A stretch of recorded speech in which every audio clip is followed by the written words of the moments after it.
السلام علیکم ورحمۃ اللہ۔ محترم ناظرین و سامعین، آج ہم علامہ اقبال کی کتاب بانگ درا کا حصہ دوم کا آغاز کر رہے ہیں۔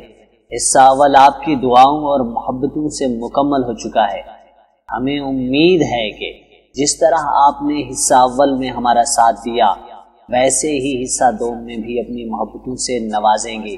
اگر آپ کا ساتھ رہا تو جلد کلیات اقبال ہمارے چینل پر مکمل موجود ہوگی، جو کہ اپنے آپ میں ایک ریکارڈ ہوگا۔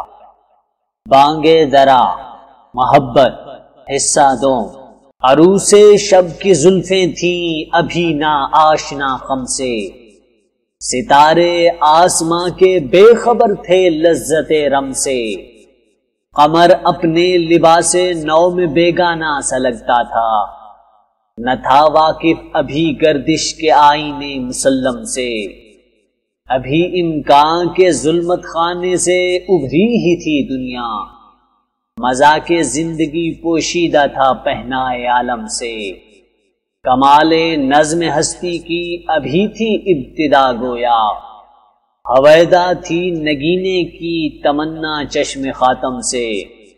سنا ہے عالم بالا میں کوئی کیمیاگر تھا، صفات تھی جس کی خاک پا میں بڑھ کے ساغر سے، لکھا تھا عرش کے پائے پہ ایک اکسیر کا نسخہ، چھپاتے تھے فرشتے جس کو چشم روح آدم سے، نگاہیں تاک میں رہتی تھی لیکن کیمیاگر کی، وہ اس نسخے کو بڑھ کر جانتا تھا اسم اعظم سے، پڑھا تسبیح خوانی کے بہانے عرش کی جانب، تمنائے دلی آخر برائی صحیح پیہم سے، پھر آیا فکر اجزا نے اسے میدان امکان میں،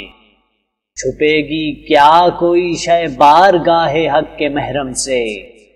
چمک تارے سے مانگی چاند سے داغے جگر مانگا، اڑائی تیرگی تھوڑی سی شب کی زلفیں برہم سے، تڑپ بجلی سے پائی ہود سے پاکیزگی پائی، حرارت لی نفس ہائے مسیح ابن مریم سے،